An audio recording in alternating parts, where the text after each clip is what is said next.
नमस्कार दोस्तों, राम राम साहब। स्वागत है आपका वर्ल्ड हिस्ट्री लेक्चर सीरीज में। ये आरएस मैथ्स के हिसाब से वर्ल्ड हिस्ट्री लेक्चर सीरीज चल रही है। ये लास्ट लेक्चर है वर्ल्ड हिस्ट्री लेक्चर सीरीज का। इस लेक्चर सीरीज के इस लास्ट लेक्चर में हम द्वितीय विश्व युद्ध के बारे में पढ़ने वाले हैं। आरएस मैथ्स के हिसाब से मैंने ये लेक्चर सीरीज चलाई हुई है और अपना जो सिलेबस है आरएस मैथ्स में वो है विश्व युद्धों का प्रभाव, लास्ट टॉपिक जो है। तो उसमें प्रथम विश्व युद्ध देख चुके हैं, उसके कारण भी देखा था, उसके परिणाम भी देखे थे और अब द्वितीय विश्व युद्ध देख रहे हैं। ओके, मेनली जो सिलेबस में है वो सिर्फ परिणाम पूछा है, बट हमें थोड़ा बहुत कारण भी जानना होता है। ठीक है, तो इस लेक्चर में हम द्वितीय विश्व युद्ध के बारे में जानेंगे ए टू जेड। बाकी आपको पता ही है, यूडेमी पे आप जाके पूरी लेक्चर सीरीज देख सकते हैं। उसमें आपको पीडीएफ भी मिल जाएगा एंड कुछ क्वेश्चन आंसर रिटर्न जो होती है प्रैक्टिस वो भी मिल जाएगी और आपको वीडियो लेक्चर भी डाउनलोड कर सकते हैं वहाँ से। ओके, तो मैं अभी शुरू कर देता हूँ। द्वितीय विश्व युद्ध, लास्ट वाले प्रथम विश्व युद्ध में आपको बताया था कि पेरिस शांति समझौता हुआ था। उसमें अलग अलग देशों के साथ में अलग अलग संधियाँ की गई थी और उसमें से जर्मनी के साथ में वर्साय की संधि की गई थी। ठीक है, उस वर्साय की संधि के कारण ही माना जाता है कि द्वितीय विश्व युद्ध के बीज पड़ गए थे। वर्साय की संधि में फ्रांस और इंग्लैंड ने जर्मनी को कमज़ोर करने की कोशिश की थी और जर्मनी को बहुत ज़्यादा कमज़ोर कर दिया था। तो जर्मनी के जो लोग थे वो बदला लेना चाहते थे फ्रांस से, और बदला लेने के लिए कुछ समय बाद वहाँ पे एक तानाशाह आ जाता है हिटलर नाम का, और वो लोगों को एक तरीके से उनकी भावनाओं के साथ खेलता है और उनको एक सपना दिखाता है कि जर्मनी पूरे विश्व का नंबर 1 देश बनेगा और सभी देशों से बदला लिया जाएगा एक एक करके। लोग उनकी बातों में आ जाते हैं। तानाशाह हिटलर जो था बहुत अच्छा एक वक्ता था, वो बातें ऐसी बोलता था कि अच्छे दिन आएंगे आएंगे इस तरीके के, और वो पूरे जर्मनी में उनका प्रभाव बढ़ गया और तानाशाह को चुन लिया गया। ओके, तो वहाँ से आगे आके द्वितीय विश्व युद्ध की परिणति शुरू हो जाती है जैसे हिटलर आते हैं। तो देखेंगे क्या पढ़ने वाले हैं, ओवरव्यू में देखेंगे। उसके बाद में कारण क्या रहे, वर्साई की संधि, आर्थिक कारण, शस्त्रों की ओर, तात्कालिक कारण, आदर्श देखेंगे, परिणाम क्या रहे, और लास्ट में यूएनओ की संयुक्त राष्ट्र संघ की स्थापना हो जाती है, हो रही। तो यहाँ पे चलते शुरुआत करने से पहले मैं हमेशा मैप बताता हूँ। तो मैप पे देख लीजिए, ये वाला जो क्षेत्र है फ्रांस है, ये वाला जर्मनी है, ये यूनाइटेड किंगडम है, ये पोलैंड है। ओके, अभी मैं इसी लेक्चर में यहाँ पे इसी मैप में कुछ चीज़ें आपको बता देता हूँ। ओके, ये फ्रांस है।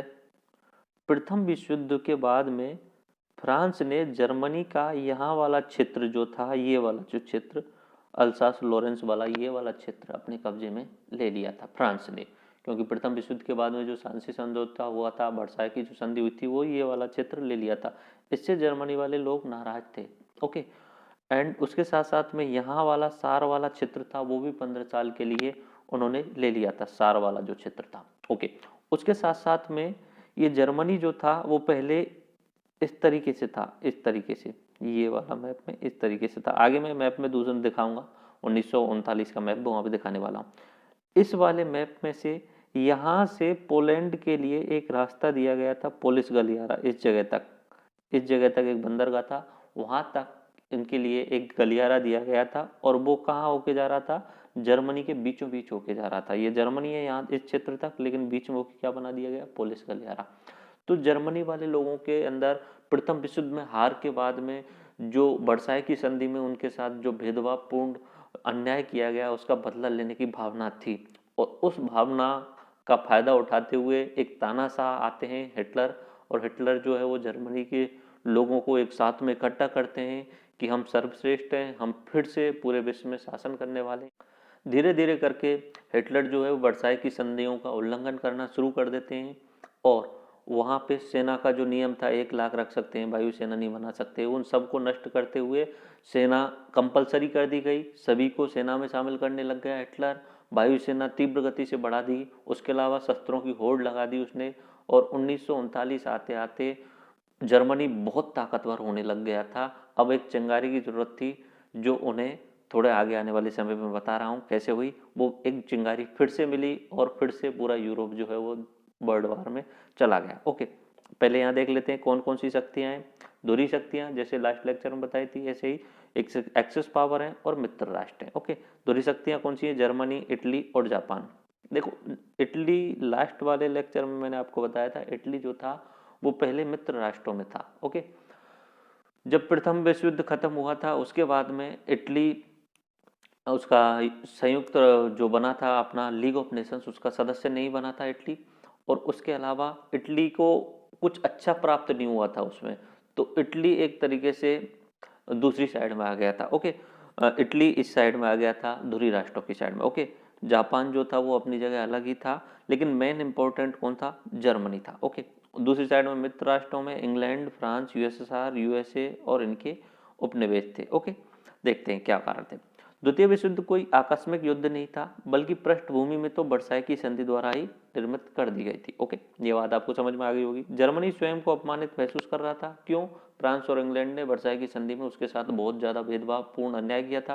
ओके, जर्मन नागरिकों में काफी रोष था, जिसका फायदा उठाकर नाजी पार्टी के तानाशाही हिटलर ने जर्मनी की सत्ता प्राप्त कर ली और जर्मनी के लोगों के साथ प्रथम विश्व युद्ध में अपमान का बदला लेने के लिए तैयार कर लिया जर्मनी के लोगों को। जर्मनी ने हिटलर के नेतृत्व में अपनी सेना को मजबूत किया और पोलिश गलियारे को लेकर 1 सितंबर 1939 को और पोलैंड पर हमला कर दिया। यहीं से द्वितीय विश्व युद्ध की शुरुआत हो गई। आया बात समझ में? पोलैंड पे हमला किया, कारण क्या था? पोलिश गलियारे को लेकर। पहले उन्होंने बोला पोलिश गलियारा जो है वो शांति से दे दो, पोलैंड वालों ने मना कर दिया, नहीं देंगे हम, क्योंकि वर्साई की संधि में हमारे लिए ये मिला है। तो जर्मनी के तानाशाह हिटलर ने पोलैंड पर वो बहाना देख रहे थे, एक सिर्फ छोटा सा बहाना देख रहे थे। उससे पहले भी वो छोटे छोटे राज्यों को अपने कब्जे में ले चुके थे, लेकिन कोई और दूसरा देश नहीं बोला था।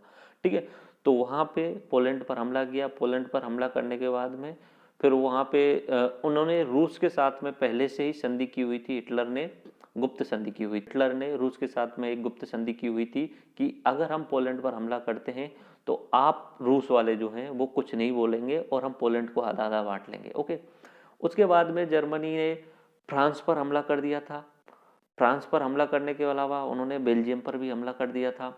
तो इस तरीके से जर्मनी का साथ आ गया था इटली, और दूसरी साइड में जो चल रहा था वो जापान अपने अलग ही फॉर्म में चल रहा था, वो भी धुरी राष्ट्रों के साथ ही था।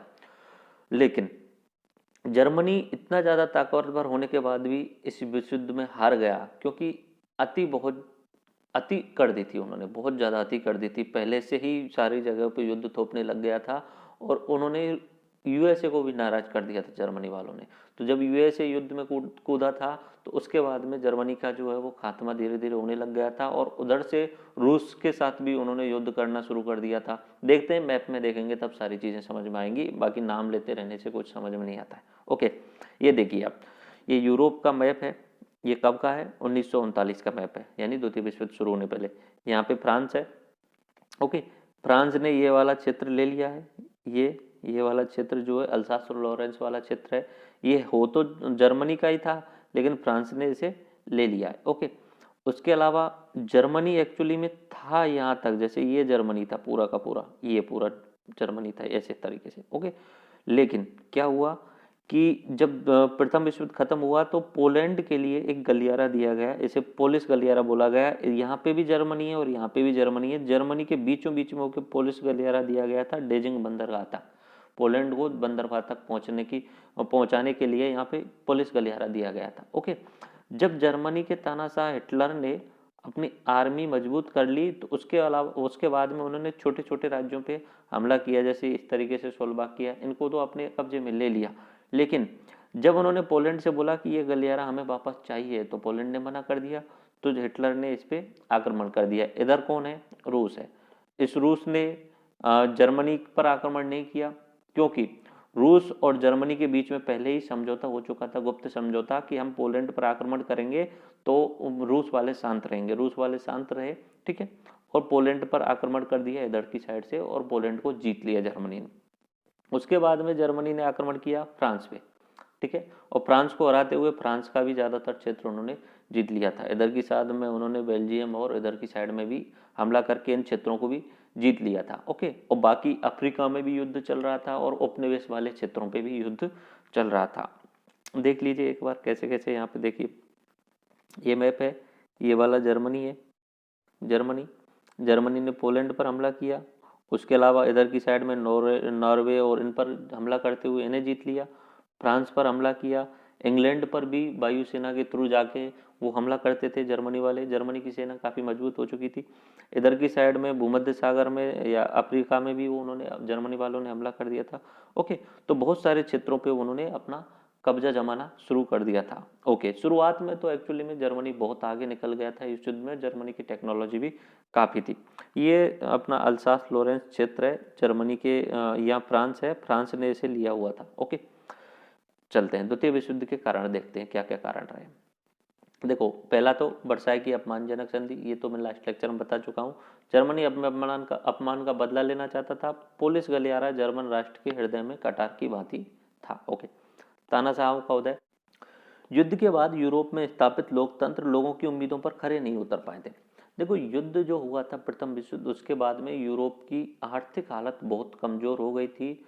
पूरे यूरोप में महंगाई दर बहुत ज़्यादा हो गई थी और 1929 में एक बहुत महान मंदी आई थी, ग्रेट डिप्रेशन जिसे बोला जाता है, जो अमेरिका से शुरू होकर पूरे विश्व में फैल गई थी। एक्चुअली में जो वर्साई की संधि में जर्मनी पर जो थोपा गया था $5 अरब का जो जुर्माना थोपा गया था, उसमें अमेरिका जर्मनी की हेल्प कर रहा था। लेकिन जब वो ग्रेट डिप्रेशन आ गया तो अमेरिका की खुद की हालत खराब हो गई, तो यूरोपीय लोगों की मदद करना तो वो सोच भी नहीं सकता था। तो उस समय जर्मनी के लोगों के पास में बिल्कुल पैसे नहीं रहे, उनकी आर्थिक स्थिति बिल्कुल कमजोर हो गई 1930 के आसपास में। उसी समय का फायदा उठाते हुए जब एक ऐसा माहौल बन जाता है ना, चारों तरफ बिल्कुल कुछ निराशा ही निराशा नजर आती है, तब लोग उम्मीद करते हैं कि कोई चमत्कार होना चाहिए, कोई बहुत बड़ा चमत्कार होना चाहिए, ऐसा उम्मीद करते हैं। और उस चमत्कार की उम्मीद में ही एक ऐसे नेता निकल के आने लग गए, तानाशाही नेता। लोगों को लगने लगा कि ये लोकतंत्र तो कुछ कर ही नहीं रहा है, हम पिछले 10 साल से हालत खराब है, अब भी कुछ नहीं हो रहा है।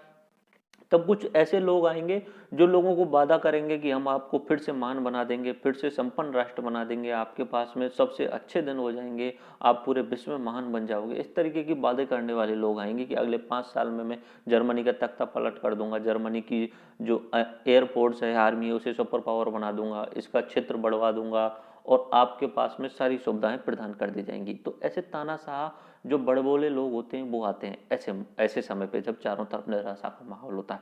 तो उस समय 1930 के आसपास में वहाँ पे हिटलर का शासन आ जाता है। हिटलर पहले वहाँ की जो संसद थी उसे जला के खाक कर देता है और वहाँ पे अपना एक प्रभुत्व तानाशाह रूप में चालू कर देता है। ओके, तो वहाँ पे जो स्थापित हुए थे लोकतंत्र, वो लोगों की उम्मीदों पे खरा नहीं उतर पा रहे थे, तो लोग तानाशाह लोगों की तरफ बढ़ने लग गए थे, जो बड़े बड़े वादे कर रहे थे कि हमारे आने के बाद में फिर से हम विश्व में नंबर 1 बन जाएंगे। जैसे जर्मनी में हिटलर आ गया, इटली में मुसोलिनी आ गया और जापान में हिरोहितो आ गया। ओके, आर्थिक मंदी, 1929 की आर्थिक मंदी, विजेता राष्ट्रों की अर्थव्यवस्था भी कमजोर होने लग गई इससे।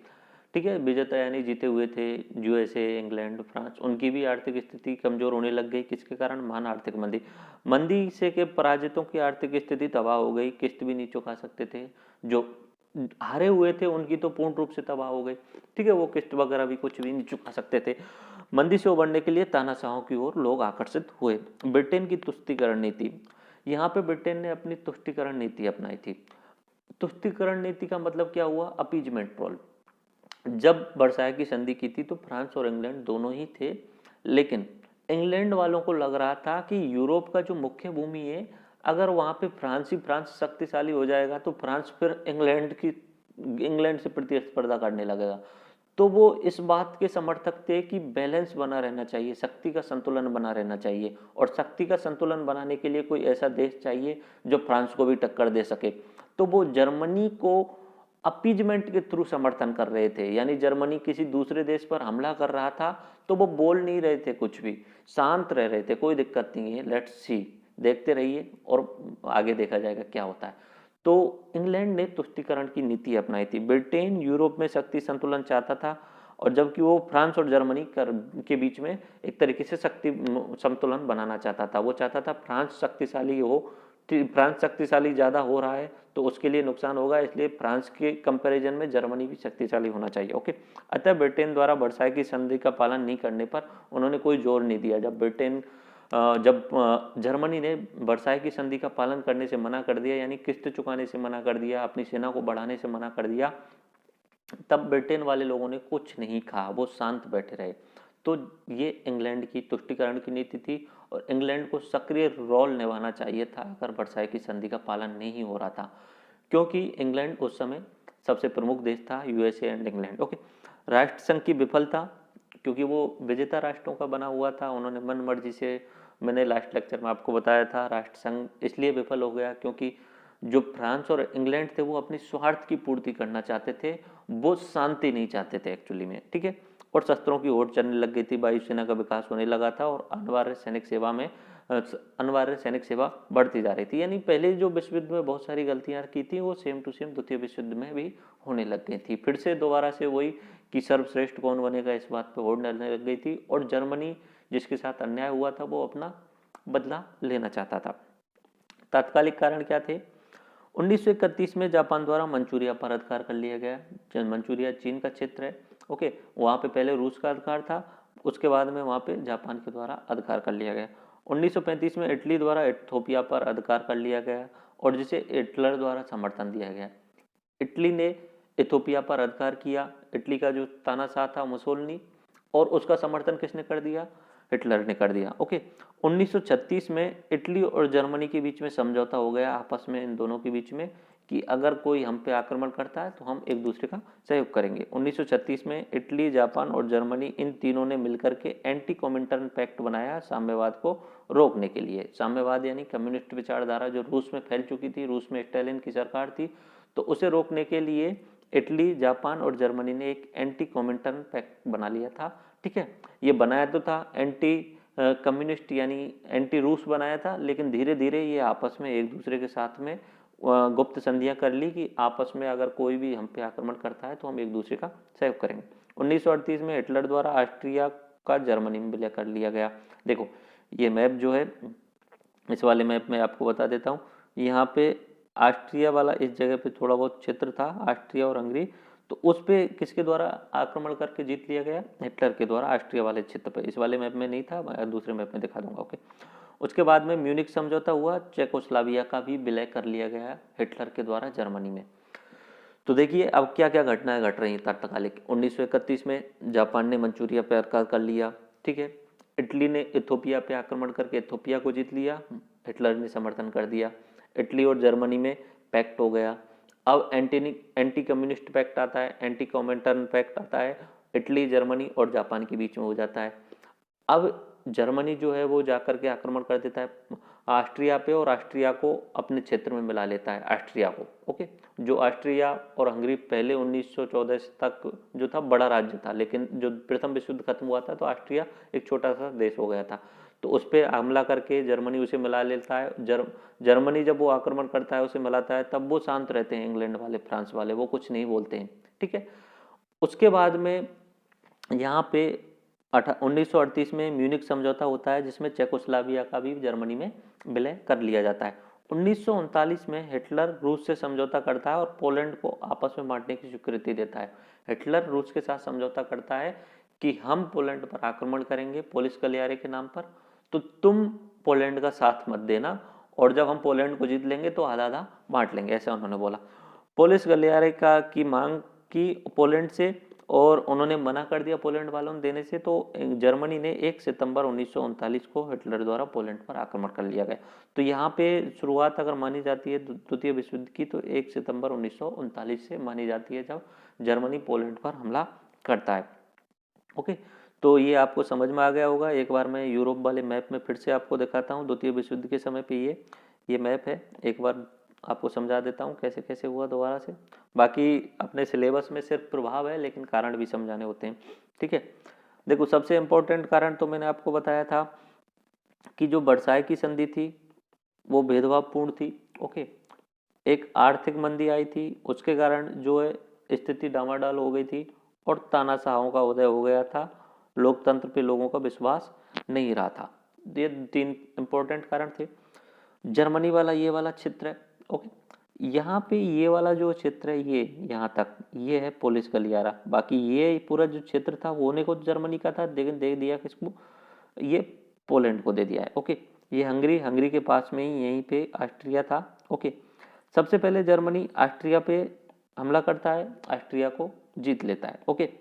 उसके बाद में यूगोस्लाविया को जो समझौता हुआ, म्यूनिख समझौता, उसके तहत यूगोस्लाविया को भी जर्मनी के अंदर मिला लिया जाता है। अब जर्मनी रूस के साथ में समझौता कर लेता है कि हम इस पोलैंड पर आक्रमण करने वाले हैं, आप शांत रहना। जर्मनी पोलैंड पर आक्रमण करता है और पोलैंड वाले क्षेत्र को जीत लेता है। ओके, उसके बाद में जर्मनी फ्रांस पर भी हमला करता है, फ्रांस के भी बहुत सारे क्षेत्र को वो अपने कब्जे में ले लेता है। लेकिन धीरे धीरे क्या होता है, जर्मनी अपनी जो ताकत है उस पर ज़्यादा घमंड करने लगता है, तो पोलैंड पर हमला करने के बाद वे रूस पे भी हमला करने चला जाता है, तो रूस पे भी हमला कर देते हैं वो, ठीक है, और रूस को भी हराने लग जाते हैं। लेकिन एक थोड़ी सी प्रॉब्लम हो जाती है, कुर्स नाम की एक जगह है, वहाँ पे जर्मनी के जो सैनिक थे वो पूरे तरीके से एक तरीके से परेशान हो गए थे, कंटिन्यू 6 माह से युद्ध लड़ रहे थे, तो वो परेशान हो गए थे और कमज़ोर पड़ने लग गए थे। और वहाँ कुर्स नाम की जगह पे जो ठंड थी वो कुछ ज़्यादा ही थी, वहाँ से जर्मनी के सैनिक हारने लग गए थे और फिर से वापस से रिटर्न होने लग गए थे। इस तरीके से कुछ घटनाएं थी उसमें। ओके, तो ये आपको समझ में आ गया होगा द्वितीय विश्व युद्ध का कारण क्या रहा। ओके, अब इसके प्रभाव देख लेते हैं, क्या क्या प्रभाव रहे थे। जान माल की अपार क्षति हुई थी, ये तो आपको पता ही है, पिछले लेक्चर में बताया था। 5 से 6 करोड़ के बीच में लोग मरे थे, सिविलियन और सैनिक। उसके अलावा 7-8 करोड़ लोग घायल हुए थे, ठीक है। तो यूरोप की 20-25% जनसंख्या प्रभावित हो गई थी जान और माल में। ओके, उसके अलावा यूरोप का प्रभुत्व समाप्त हो गया, अब यूएसए महाशक्ति के रूप में उभरने लग गया। औपनिवेशिक साम्राज्यों का अंत हो गया। द्वितीय विश्व युद्ध के बाद में जो राष्ट्र थे, भले ही जीतने को इंग्लैंड जीत गया, फ्रांस जीत गया, जीते तो थे इसमें अपने जो मित्र राष्ट्र थे वही जीते थे, इंग्लैंड, फ्रांस और यूएसए वाले क्षेत्र। लेकिन जर्मनी ने इन सभी देशों की इतनी हालत खराब कर दी थी, बहुत ज़्यादा हालत खराब कर दी थी कि ये देश अपने आप को नहीं संभाल पा रहे थे, तो उपनिवेशों को कैसे संभाल पाते। जर्मनी ने इंग्लैंड की हालत बहुत बुरी खराब कर दी थी। इंग्लैंड में जर्मनी के वायुसेना के जो सैनिक थे वो इंग्लैंड जाते थे और इंग्लैंड में हवाई हमले करते थे और इंग्लैंड को पूर्ण रूप से तबाह कर दिया था। ऐसे ही फ्रांस को भी तबाह कर दिया था। तो वो इंग्लैंड, फ्रांस, वो अपने देश को नहीं संभाल पा रहे थे, तो उपनिवेशों को कैसे संभाल पाते। बाकी संयुक्त राष्ट्र संघ बना तो उसमें उद्देश्यों में भी शामिल था कि सभी लोगों को अपना आत्मनिर्णय लेने दिया जाए और सभी को स्वतंत्र किया जाए। तो औपनिवेशिक साम्राज्यों का अंत हो गया और 1960 तक आते आते सभी देश स्वतंत्र हो गए। युद्ध की रीति नीति में परिवर्तन हो गया, क्योंकि इसमें जब 9 अगस्त और 6 अगस्त को हिरोशिमा नागासाकी पे बम गिराए गए अमेरिका के द्वारा, तो पूर्ण रूप से चेंज हो गया। पहले हथियारों से जो चल रहा था युद्ध, ठीक है, वो सैनिक युद्ध होता था, अब वायुसेना भी शामिल हो गई और अब उससे भी आगे क्या आ गया, परमाणु बम आ गया। अब परमाणु बम से सभी लोग डरने लग गए। शक्ति संतुलन के स्थान पर आतंक का संतुलन हो गया। ये किसके कारण हो रहा है, परमाणु बम के कारण, ठीक है। तो देखो, बहुत सारी चीज़ों के फायदे भी होते हैं। अब परमाणु बम एक होने को तो एक बहुत खराब है, मतलब आप कहीं पे भी डाल दोगे उससे पूरा शहर भी नष्ट हो सकता है। 50-50 किलोमीटर तक का क्षेत्र, 100-100 किलोमीटर का क्षेत्र भी नष्ट हो सकता है। और आज के समय पे पूरा विश्व जो है ना, वो एक बारूद के ढेर पर है आज के समय पे भी, क्योंकि बहुत सारे देशों के पास में परमाणु बम है। अगर अगर कभी भी परमाणु बम युद्ध हो सकता है, शुरू हो जाए, तो पूरा विश्व को नष्ट होने में ज़्यादा टाइम नहीं लगेगा। लेकिन सबसे इम्पोर्टेंट बात यह है कि आज के समय पे भी जो संतुलन बना हुआ है, तृतीय विश्व युद्ध नहीं हुआ है, उसका कारण भी यही है कि परमाणु बम का आविष्कार। परमाणु बम के आविष्कार के बाद में अब शक्ति संतुलन का सिद्धांत काम नहीं करता है, अब आतंक का संतुलन है। अगर पाकिस्तान के पास में परमाणु बम है, भारत के पास में परमाणु बम है, चीन के पास में परमाणु बम है, चीन हो सकता है भारत से आर्थिक गतिविधियों में ज़्यादा हो सकता है जो उनकी थल सेना है उसकी संख्या ज़्यादा हो, लेकिन आतंक का संतुलन है। भारत के पास भी परमाणु बम है, चीन के पास भी परमाणु बम है। परमाणु बम से आतंक का संतुलन ऐसे हो रहा है कि इतना ज़्यादा डरे हुए हैं जो देश हैं, चाहे लोग हैं, कि अगर किसी एक ने शुरू कर दिया ना, उसके बाद पूरा विश्व नष्ट होने वाला है, ये निश्चित है। पाकिस्तान अगर गलती से भारत पर छोटा मोटा भी कोई परमाणु बम का हमला कर देता है ना, तो पाकिस्तान पूर्ण रूप से नष्ट हो सकता है। तो अभी जो है वो संतुलन आतंक का है, वो नॉर्मल शक्ति संतुलन नहीं है। तो परमाणु बम के बाद में जो है वो आतंक का संतुलन हो गया था। ओके, शीत युद्ध का प्रारंभ हो गया, यूएसए वर्सेस यूएसएसआर हो गया था, पूंजीवाद साम्यवाद हो गया था, पूंजीवाद वर्सेस साम्यवाद हो गया था। गुटनिरपेक्ष आंदोलन की शुरुआत हो गई थी, प्रादेशिक संगठनों का विकास होना शुरू हो गया था। गुटनिरपेक्ष आंदोलन अपने जवाहरलाल नेहरू जी ने बहुत महत्वपूर्ण भूमिका निभाई थी, और टीटो सीज एंड यूगोस्लाविया के थे, एंड नासिर जो थे वो अपने मिस्र के थे। ओके, संयुक्त राष्ट्र संघ की स्थापना की गई, यूएनओ देख लेते हैं यूएनओ कैसे स्थापना हुई। 1941 में अटलांटिक चार्टर बनाया कि वर्ल्ड वॉर सेकंड खत्म होने के बाद का भविष्य कैसा होना चाहिए, तो उसमें लोकतांत्रिक मूल्यों की रक्षा की जाएगी, ऐसी बात उन्होंने की अटलांटिक चार्टर में। स्थापना कब हुई यूएनओ की? 24 अक्टूबर 1945 में। उद्देश्य क्या था? भविष्य में युद्धों को रोकना, विश्व शांति एवं सुरक्षा और अंतर्राष्ट्रीय सहयोग प्राप्त करना। यूएन के प्रमुख 6 अंग क्या हैं? General assembly, security council, economic and social council, international court of justice, trusteeship council and UN secretary, ये प्रमुख हैं।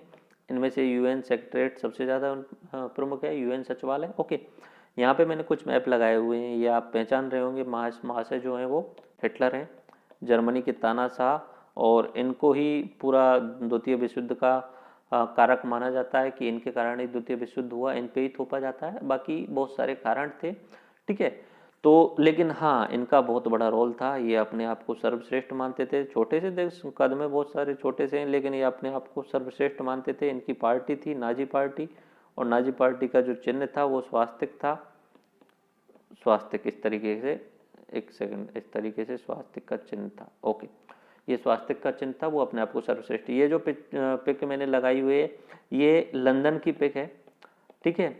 जब जर्मनी से जो वायुसेना के जहाज जाते थे और लंदन पर बमबारी करके वापस आते थे, तो उसके बाद में पूरा का पूरा लंदन तबाह हो चुका था। तो ये जो पिक है सेकंड वर्ल्ड वॉर के समय लंदन की है। इसलिए जब द्वितीय विश्व युद्ध खत्म हुआ तो उसके बाद में वो जो देश थे इंग्लैंड वगैरह, वो अपने देशों को नहीं संभाल सकते थे, क्योंकि अब नई देश की हालत उनकी खराब हो गई थी। ओके, ये पिक्चर है रूस में, रूस की रेड आर्मी का। रेड आर्मी थी रूस की, रेड आर्मी यानी कम्युनिस्ट आर्मी थी। तो वहाँ पे देखिए कितना ज़्यादा बर्फबारी थी, और रूस ने ही जब जर्मनी को धकेलना शुरू किया था, और उसमें जर्मनी के हारने का एक कारण ये भी था कि बहुत ज़्यादा सर्दियाँ शुरू हो गई थी और जर्मनी के सैनिक परेशान हो गए। ये जो पिक है वो रूस में जर्मनी के सैनिकों के द्वारा रूस के नागरिकों की, सिविल नागरिकों की मारने के बाद में उन्हें टांग दिया जाता था इस तरीके से। तो जर्मनी ने बहुत ज़्यादा क्रूर तरीके से, सैनिकों ने बहुत ज़्यादा क्रूरता अपनाई थी। ओके, ये आप जो पिक देख रहे हैं, ये eastern block area border changes 1938 से 1948 तक की। पहले तो जर्मनी वाला क्षेत्र से साइड में जाते हुए, और बीच में ये पूरा अलग भाग हो गया था। ओके, ये वर्ल्ड वॉर सेकंड में कितनी सारी डेथ हुई थी, उसमें इंडिया के भी शामिल थे, क्योंकि सेकंड में 1939 में इंग्लैंड की तरफ से भारत के सैनिकों को भी भेजा गया था। ओके, तो इस तरीके से मैंने इस लेक्चर में आपको वर्ल्ड वॉर सेकंड के कारण बताए और उनका प्रभाव बताया। शुरुआत में कारण जो है वो वर्साई की संधि सबसे ज़्यादा इम्पोर्टेंट है, और जो 1929 की महान आर्थिक मंदी आई थी वो भी इम्पोर्टेंट है, ठीक है। तो आई थिंक ये आपको समझ में आ गया होगा। बाकी इस लेक्चर का पीडीएफ अगर आपको डाउनलोड करना है तो आप यूडेमी पे जो लिंक है वो डिस्क्रिप्शन में आपको नीचे मिल जाएगी, वहाँ जाकर के आप डाउनलोड कर लेना। और अन्य कोई कोर्स लेना है तो आप इस लिंक को जाकर के आप सर्च करेंगे तो वहाँ पे अदर कोर्सेज जो मैंने बनाए हुए हैं वो सारे आपको मिल जाएंगे, वहाँ पे एनरोल कर सकते हैं और वहाँ पे जाके आप चेक कर सकते हैं। आई थिंक आपको पूरा लेक्चर समझ में आ गया होगा। और मैंने ये लेक्चर इतना कम समय में इसलिए बनाया है क्योंकि मैंने कोशिश की है आरएस मेंस के हिसाब से इस लेक्चर को बनाऊं, तो प्रभाव उसमें है सिलेबस में, लेकिन वहाँ पे मैंने कारण भी बताए और प्रभाव भी टू द पॉइंट समझाने की कोशिश की है। आप इन चीज़ों को रट लेना पीडीएफ डाउनलोड करके, तो आप पूरी टू द पॉइंट वहाँ पे लिख के आ सकते हो। ओके, तो आई थिंक आपको समझ में आ गया होगा। मैं लेक्चर को समाप्त करता हूँ। राम राम सा, धन्यवाद, जय हिंद।